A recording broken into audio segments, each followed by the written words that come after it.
Alrighty, thank you everybody for tuning in to this, the 26th iteration of the Konoha Companion. This is Joshua. I'm your Konoha Companion, as always, and on this episode we're going to be covering Season 1, Episode 25 of Naruto, entitled The 10th Question, All or Nothing. Now, before we dive off into that, I'm going to go over what happened on the previous episode kind of quickly. Ibiki kicked off the exams by laying down the law. He told the Sound Shinobi guys to stop their games and informs everyone no fighting unless he says so. He then has everyone go to the testing room for the written part of the exam. Knowing that there's going to be a written part of the exam sends Naruto into a panic because he's an idiot who can't pass a written test to save his life. Ibiki explains the 3 rules of the test to everyone in the testing room. Rule 1 is Rule 1 is that they're going to be conducting a 1-point reduction system. A point is deducted from a perfect 10 for each wrong answer. Rule 2 is that teams pass or fail based on total scores of the squadlings. Rule 3 is that there are sentinels watching for cheaters and that each time you get caught cheating, you lose 2 points. Getting caught 5 times gets you dismissed before the tests are even scored. The test starts and everyone is in a panic because of how hard the test is, right? Like it's incredibly hard. Everyone's like, what the fuck? Naruto immediately realizes that he is doomed.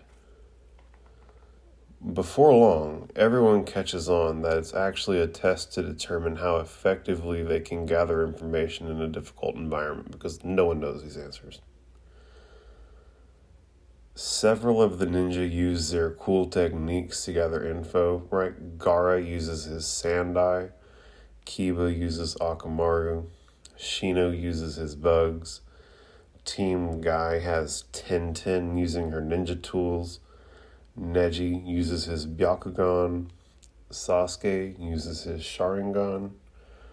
Sakura actually just uses her big brain and does the test. Once Sakura gets enough of the test done, Ino mind transfers into Sakura and just copies her answers like a goon. Shout out Hinata, who lets Naruto cheat, or at least tries to, because she has a crush on him. Tons and tons of teams get disqualified throughout this process. Kankuro asks to go to the restroom, and a sentinel takes him to the restroom, but it's revealed that the sentinel is actually Kankuro's puppet Crow. Naruto looks up at the clock and realizes he hasn't answered a single question and there's only 20 minutes left.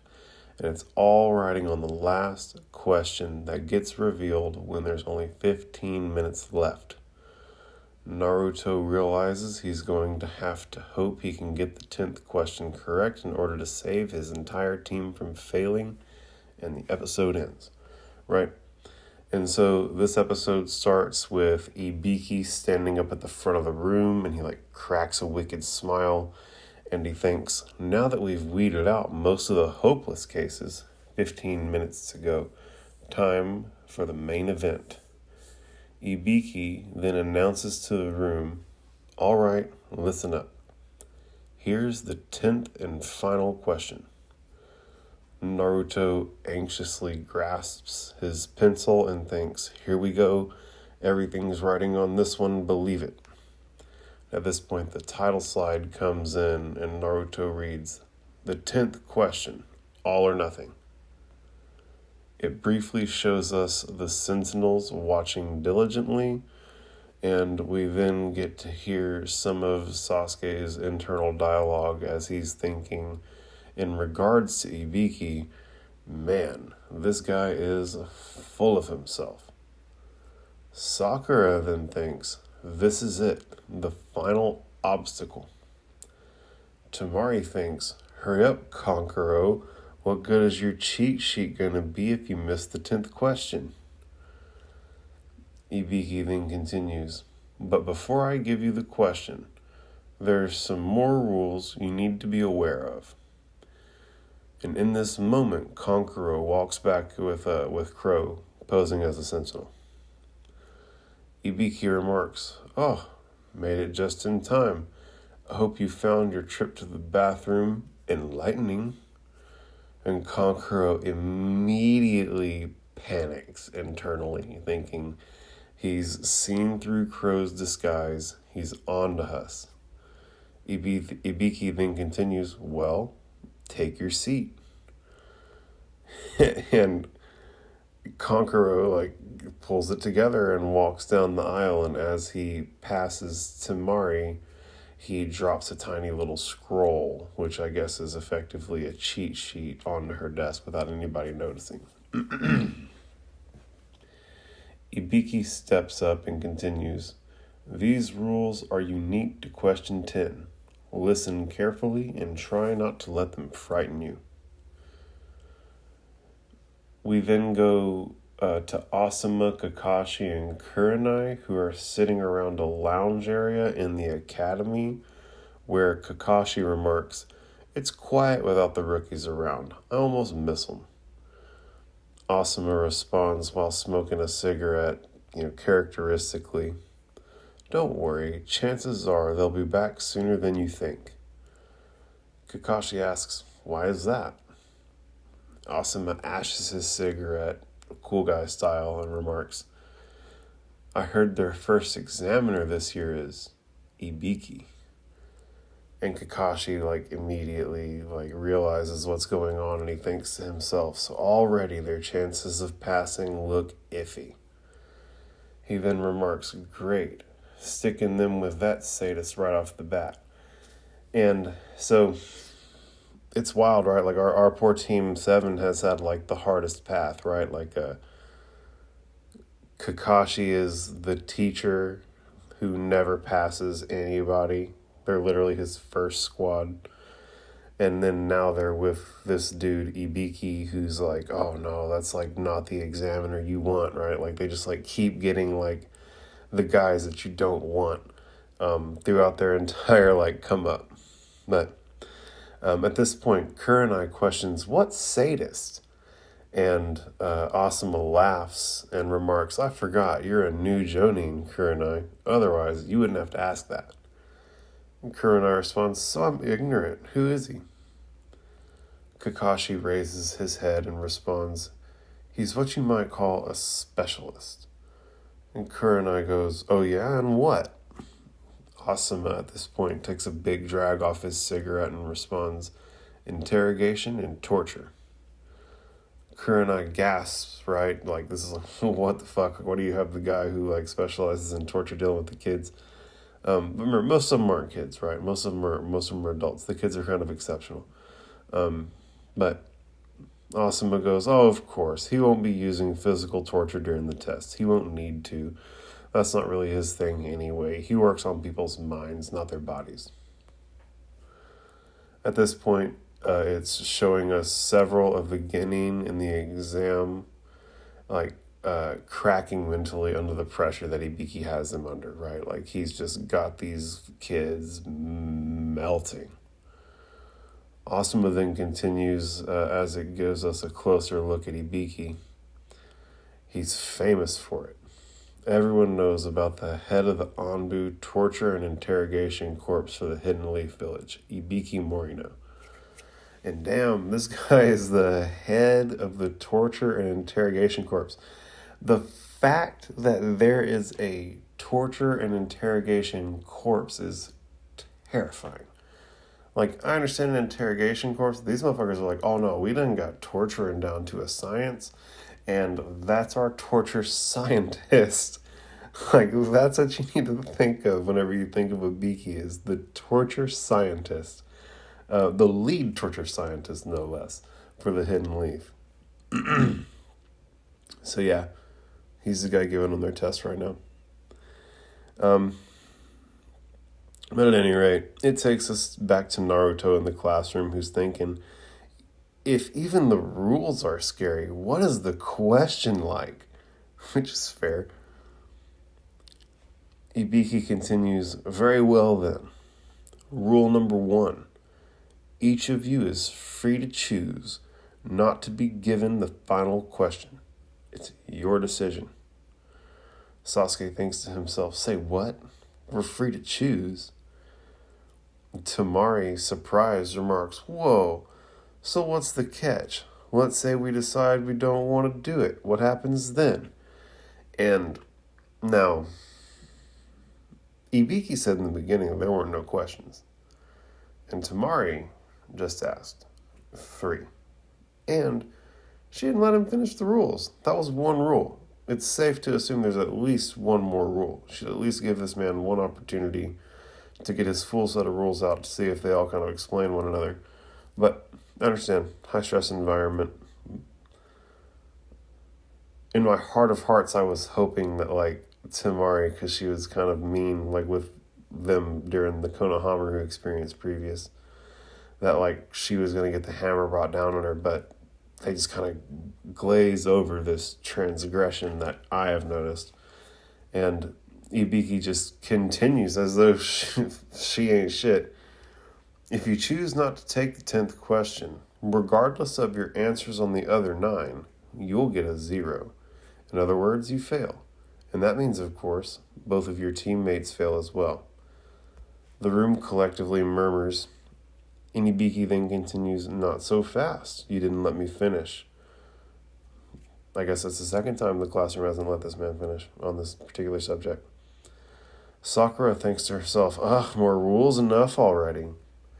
And Ibiki continues, if you do accept the question, but answer it incorrectly, you will not only fail, you will be barred from taking the Chunin exam ever again.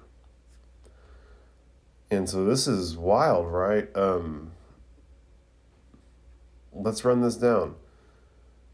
You can choose not to take it, and you'll fail and your teammates will fail, but you can come back next year and try again. But if you try and fail, then you're just stuck as a genin forever, I guess. Right? That seems pretty wild. A ninja's supposed to see through deception. That seems like some wild shit to me. But, I mean, we're going to see. At this point, Kiba stands up and points and yells, hey, that's bull, man. That's ridiculous. What kind of bogus rule is that? There's lots of people here who've taken the test before. And so there you go. And Akamaru even, I was going to let out some barks of agreements, but Akamaru lets out a couple little barks of agreements. And so, yeah, this is even better, right? There's even more evidence, right? Our gray-haired friend, Kabuto, he's on he's taken this several times now. And he certainly didn't say anything about anything like this. But I guess Ibiki can run things a little different. He's got to be running things a little different. Ibiki chuckles and smiles and continues super menacingly style. I guess you're just unlucky. I wasn't making the rules before, but I am now. Of course, if you don't want to take it, you don't have to. If you're not feeling confident, then by all means, skip it. You can come back and try again next year. Lets out a little chuckle. Sakura, clearly frustrated by this entire display, thinks a lot. So if any one of us chooses to skip it, then all 3 of us fail. Forget it. That's not going to happen. But on the other hand, you only get one shot. Screw up and you'll never get another chance. Either way, it stinks. This is so unfair. Why couldn't they just give us a normal test? And it definitely seems like a lose-lose, right? It's definitely a high-risk situation in either direction, is the bottom line. That's the bottom line. Naruto looks on anxiously, and Hinata looks over at him. Ibiki then continues, now then, if you're ready, the 10th and final question. Those who don't want to take it, raise your hand. Your number will be recorded, and then you're free to go. Naruto anxiously questions internally, what could the question be? What if it's easy? What if it's not? If I get it wrong, I'll be a Genin for the rest of my life, the way things are going. But I can't just skip it, then we all fail. I can't do that to the others. So Naruto's clearly having like an internal conflict. He knows that he can't get it right, but he's not about to raise his hand and like compromise everybody else's ability to go. Like he's at least going to hear this question. Sakura thinks, well, I'm okay. He's not getting me to chicken out. No way. I'm raising my hand. Oh, but what about Naruto? He doesn't stand a chance. Go on, Naruto. Put your hand up. It's okay. Don't worry about us. There's always next year. Just think about yourself. And suddenly, the person sitting directly to Naruto's immediate left raises his hand and announces, I'm out. That's it. I'm out. I just can't do it. I'm sorry. And Ibiki calls out number 50, fail. And a sentinel reads off his paper who number 50's teammates are and calls them out. Number 130, number 110. That means you're up too. And number 50 disappointedly goes, Genai, Inoho, I'm sorry guys. I'm sorry. That's it. I quit. Suddenly another raises his hand and goes, me too. And another raises his hand and says, I'm out. More and more students raise their hand and leave in defeat. Sakura continues thinking, go on, Naruto, why don't you raise your hand? And suddenly she flashes back to Naruto smiling and pointing at her while exclaiming, someday I'm going to be Hokage, and you'll look up to me. My name's Naruto Uzumaki, remember it. She then flashes to another memory of Naruto yelling out, ah, shut up. I'll do anything to become Hokage no matter what it takes. It then flashes to another memory of Naruto triumphantly announcing, to be the greatest Hokage. Then the whole village will stop disrespecting me and start treating me like I'm somebody important. Sakura continues to look on at Naruto while thinking, Hokage. He's got a one-track mind. The dream's all he's got. It would kill him to have it taken away forever. But he's too stubborn to raise his hand. I can't let you do this to yourself, Naruto. She thinks on it and she goes to raise her hand, but right when she does this, she sees that Naruto is already raising his hand. He kind of starts slow, but he raises his hand entirely, and it shocks everybody, right? But like all the important characters, most notably Sakura, Sasuke, and Hinata. At this point, right, it anxiously takes us back to the lounge area at the academy where Asuma, Kakashi, and Kurenai are relaxing, and Asuma then continues.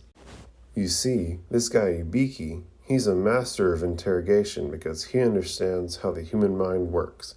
He knows just where to prod to uncover your weaknesses.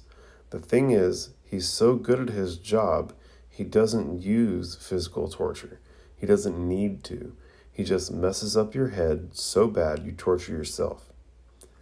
Back in the classroom, Naruto's hand is still raised, but suddenly he slams his hand down on the table and yells aloud, Don't underestimate me. I don't quit and I don't run.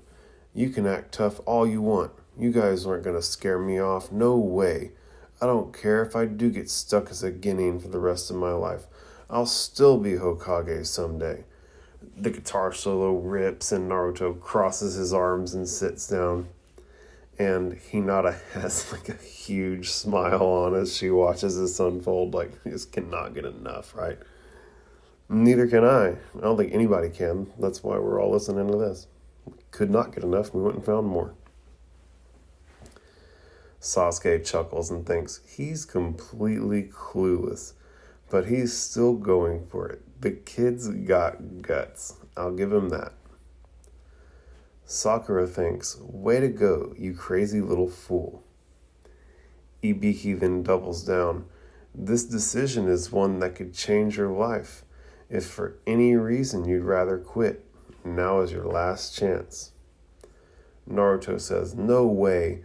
I never go back on my word. That's the way of the ninja. The flute solo drops, and you can see the rest of the classroom has been kind of invigorated by Naruto's display. Ibiki more or less confirms this and thinks to himself, that little outburst has given the others some backbone. He's inspired them into staying. 78 left. More than I expected, but I don't see anyone wavering. I think that's it. He looks over at the sentinels, and they all give him a nod one by one. Ibiki nods back to give the final nod and announces to the class, "Well then, I admire your determination. If nothing else, for those of you remaining, there's only one thing left to do, and that's for me to tell you, you've all passed the first exam." And that's right. They just passed. Naruto, shocked, drops his pencil, right? Like, can't even hold himself together. Sakura stands up and is shocked and demands, "Hold on, what just happened? What do you mean we passed? Where's the 10th question? Ibiki smiles real big and laughs real hard and reveals there never was one. Not a written one, at least. Actually, your decision to stay was the answer to the 10th question. That's some clever shit. The question was, how would you act in this circumstance? And if you acted correctly, you passed. Bam. That was neat. That's a neat little twist. And Tamari chimes in, "Wait a second, so the other 9 questions you gave us were just a waste of time? Is that what you're saying?" And Ibiki answers, No, not at all. Quite the opposite. The first 9 questions had an important overriding purpose: to test your ability to surreptitiously gather strategic information under the most adverse circumstances. Tamari contently responds, "Oh, well, that clears up everything." Ibiki continues, "Let me explain. You see, my objective was to test you not only as individuals, but as a team, and how well you could function as part of that team. That's why the test was scored on a team basis, so you know that everything you did or failed to do would directly affect your teammates. I wanted you to see how you'd handle that pressure." Naruto nods and chimes in, yeah, I figured it was something like that. That's why I kept my cool. This fool didn't keep his cool at all. This fool was acting an ass the whole time. Sakura in the background thinks, yeah, right. Hinata gets a cute little chuckle out of the deal. Ibiki continues, "The first 9 questions on the test were difficult. In fact, as you may have realized, too difficult for any Genin to be expected to solve. I imagine that most of you quickly came to that conclusion, that you'd have to cheat if you had any chance of passing. The fact is, the test was designed and encouraged cheating. It almost demanded it." At this point, flashes and shows Gaara using his Sandai. It shows Kankuro dropping his cheat sheets at Tamari. Shows Neji using his Byakugan, Sasuke using his Sharingan, Ino using her mind transfer on Sakura. They left out Kiba using Akamaru. They left out Shino using his bugs, but who's counting? Ibiki continues, "Of course, it would have done you little good unless you had someone to cheat from. So I disguised 2 Chunin who already knew the answers and had them sit in with you." They both wave. Naruto has a little internal meltdown and thinks, the answers were right in front of me the whole time. Naruto then laughs and says aloud, "Oh, come on, I wasn't fooled for a second. You'd have to be a complete doofus not to see it. Isn't that right, Hinata?" Sasuke, seeing all of this unfold, thinks, incredible. So all of that time he never knew. Ibiki continues, "Those who were caught at it failed. Better not to cheat than to cheat clumsily." Ibiki takes off his bandana and the entire classroom looks on in shock as Ibiki continues. Information. It can be the most valuable weapon in battle. How well you gather intelligence can determine whether a mission is a failure or a success. It suddenly reveals what the class had been shocked and looking on at. And it's Ibiki's bald head it has like veins and scars and scabs all over it. And Ibiki continues, there'll be times you'll have to risk your life to get it. And Sasuke, looking at Ibiki's head, thinks, man, what a mess. Scars and puncture wounds, burn marks. What he must have endured. Ibiki continues, of course you must always consider the source of your information. Intelligence gathered from an enemy is not necessarily accurate. Always bear this in mind. Disinformation can be worse than no information at all. It can lead to the death of comrades or the loss of a village. That's why I put you in the position where you had to gather accurate intelligence. Cheat in order to survive. And that's why those who weren't good enough at it were weeded out, leaving the rest of you. Tamari responds, okay, but I'm still not getting what the 10th question is all about. Ibiki responds, you're not? The 10th question was the main point of the whole exam. Surely you see that. Sakura chimes in, sure, but explain it anyway. Ibiki continues, as I said before, the goal was to test you not only as individuals, but as part of a squad. The final question gave you two choices, both difficult. You could choose to play it safe and skip the question, though it meant that both you and your teammates would be failed. Or you could try and answer it, knowing if you get it wrong, you'd lose your chance at ever being Chunin. It was a no-win situation. But just the sort of situation Chunin have to deal with on an almost daily basis. For example, let me give you a hypothetical mission. To steal a document from an enemy stronghold. You have no idea how many ninja the enemy has or how heavily armored they are. Furthermore, you have reason to believe the enemy expects you, that you might very well be walking blindly into a trap. Now, do you have an option of taking a pass on this insane mission, or say my comrades would rather live to fight another day? Can you choose to avoid danger? No. There will be many missions that seem almost suicidal if you think about it. But you do not think about it. You think only of the goal and of achieving it through courage and discipline. These are the qualities required of a Chunin squad leader. Those who choose the safer of the two paths, those whose determination falters in the face of adversity, those who would put their comrades' lives in jeopardy by worrying about their own, those who would save their own necks at the price of sacred honor will never be able to call themselves Chunin, at least as long as I'm here. As for the rest of you, you've successfully answered the 10th question I put to you. You've earned the right to continue on to the next step. You've passed through the first gate. I hereby declare this part of the Chunin selection exams completed. There's nothing left but to wish you all good luck. And while he was giving that speech about the hypothetical situation, it was going through something that he had done. It was clearly, he was having a flashback of some shit that he did, right? And the man's got a point here, right? Like, the bottom line is that you're not going to fly if you don't leap out of the nest, right? You've got to fall gracefully. You've got to leap head forward into the dangerous situations if you're going to win, right? You can't be reserved. You can't you can't be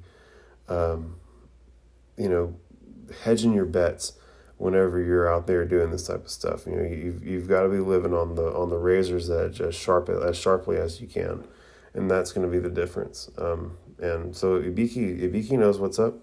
Ibiki super knows what's up. I also think that was the longest single bit of dialogue that anybody's had in the show to this point. I only had one little fumble too. I feel like I did pretty good. It was determination was the word that got me. But either way, our Manny Beaky knows what's up, and it seems as though he's also like clearly speaking from experience, right? He's got the scars on his head to show that he's learned these lessons the hard way, on top of being super smart. As soon as he goes, "There's nothing left but to wish you good luck," Naruto immediately screams with joy, "All right, we did it. That's one down. Yeah, yeah, woohoo, yeah." And he's just like exuberant. And Ibiki watches Naruto celebrate and thinks, he's a funny one, that kid. And suddenly, Ibiki sees something out of the corner of his eye, and an object comes hurling through the window. And suddenly, it's a ninja came bursting through the window, and this ninja throws several kunai in like every direction, and like it like drapes this tarp up. And as this is happening, Naruto is like panicking and yells aloud, "Is this part of the test?" And suddenly it's revealed that the tarp has completely blocked Ibiki, making a solid barrier between him and the class. And there's writing on the tarp. And Ibiki thinks, "Jump the gun as usual." And the ninja announces, "Heads up, boys and girls, this is no time to be celebrating. I'll be your next proctor, Anko Mitarashi. You ready for the second test? Good." She like pumps her fist in the air. "Then let's go, follow me." And the students just kind of sit there stunned. And Ibiki peeks around the corner of the tarp and goes, "You're early again." And Anko blushes with embarrassment. And Sakura thinks, "Great, screaming nutcase. She reminds me of Naruto." Anko then questions, "How many are there? Ibiki, you let all these guys pass? Your test was too easy. You must be getting soft." And Ibiki responds, "Or it could be a stronger crop of candidates this year." Anko looks out over the class and says, "They sure don't look it. Trust me, before I'm done with them, more than half will be eliminated." Sakura asks aloud, "Huh? More than half? Really?" And like an ominous beat drops, and Anko responds, "This is going to be fun. All right, you maggots, had it easy so far, but things are going to be different starting first thing in the morning. I'll let your squad leaders know where you're to meet me. Dismissed." And the Genin disperse, and Ibiki rounds up the tests from the desk, and he picks up Naruto's and sees it literally is blank. He like clutches his papers and he lets out a chuckle and thinks aloud, "I just passed a candidate who didn't answer a single question. Naruto Uzumaki. He's a funny one, all right." This is like the second time he's referred to Naruto as a funny one. Suddenly the wind blows and the tops of the trees rustle, and Naruto remarks, "Whoa, nice place. What is it?" And it's revealed that they are all at like a big fence which has been locked several times over, that's surrounding like a dense forest. And Anko answers, "This is the location for the second phase of the exam. It's the 44th battle training zone, but we call it the Forest of Death." And the wind howls and Naruto questions, "Forest of Death?"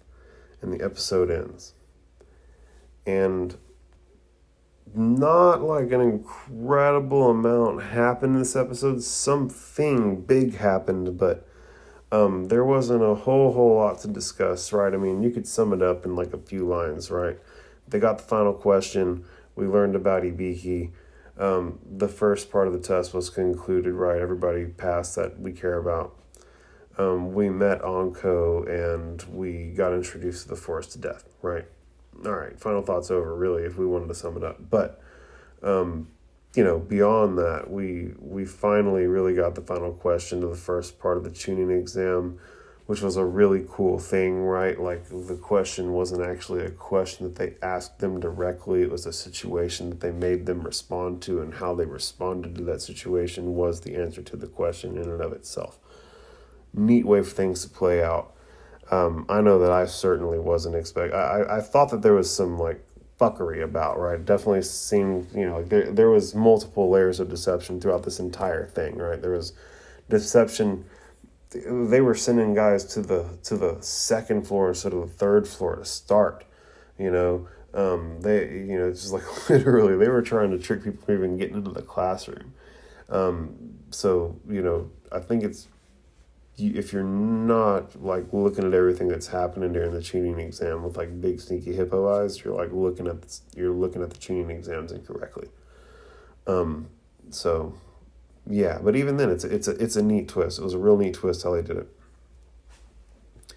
This dude Ibiki is something serious. He's legit the head of the Anbu Torture and Interrogation Corps for the Hidden Leaf Village, known by everybody according to Asuma. Wild to think that there is literally a torture and interrogation corps. Somewhat unsettling, right? It says something about the culture surrounding ninja culture in this whole verse, right? Our squadlings keep getting the hard route. Kakashi never passes anyone. Ibiki's the toughest proctor. They're going to the forest of death. Squad 7's path to victory is not without its trials. It turns out the question was, like I said, an elaborate setup, and how they were gonna respond to that was the answer to the question itself, and the rest of the test was really just a test for them to determine how well they could gather information under strict circumstances. Like, I really, really low-key feel like Ibiki was hyper aware of that extra sentinel, and like was pretty effectively on to what Kankuro was doing, especially with like the enlightening comment. Like, come on, he's a fucking torture expert. He knew what he was doing there.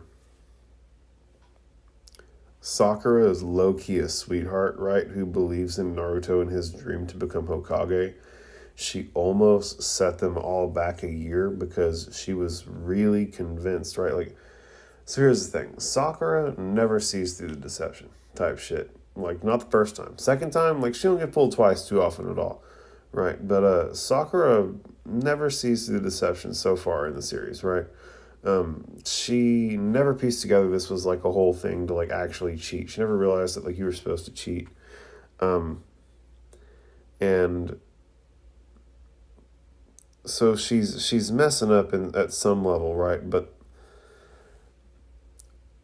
she really like when in this moment almost raised her hand and got everybody set back because she didn't realize that it was like this trickery was about, and that she was really thinking that like that they were going to be Genin forever if Naruto didn't get that question right, or he was going to be a Genin forever, and that was going to be the reason he couldn't be Hokage, and like she couldn't bear playing part in seeing Naruto's dream of being Hokage not come to fruition, right? Like her priority in this situation when like the chips were down was to like see Naruto become Hokage, right?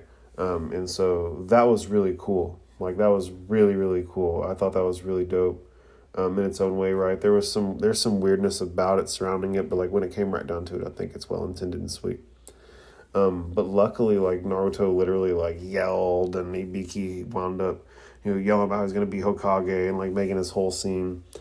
I love that Naruto like invigorated the rest of the class, so that they didn't quit, and they like got more people to get through than expected, and that like literally Ibiki's test wasn't as successful at weeding out people because of how good Naruto is and how he like brings people together. Anko saying that she's going to weed out the rest, like over half of them, right? So we should expect somewhere in the ballpark of like 39 students left whenever this is all said and done. And she's taking them to the forest of death, right? It sounds very inviting. But, we're going to see what happens out in the forest of death, man. I would imagine that there's going to be some wild shit goes down out in the forest of death, but it's just something we're going to have to watch and see, right? They might talk outside the forest of death in 4 episodes. It's honestly been so long since I've seen this that I can't remember how long these arcs take and stuff. So I'm kind of buckled into a roller coaster with you guys on some of it. So we're gonna see, right? I'm gonna watch the next episode. I'm gonna produce a synopsis about it. I'm gonna make a podcast, and we're all gonna talk about it. And with that, I can put a bow on this episode. I really appreciate everybody for tuning in. I'm Joshua. I'm your Konoha companion. I'm really looking forward to catching the next one with you guys. I'll catch you on the flip side.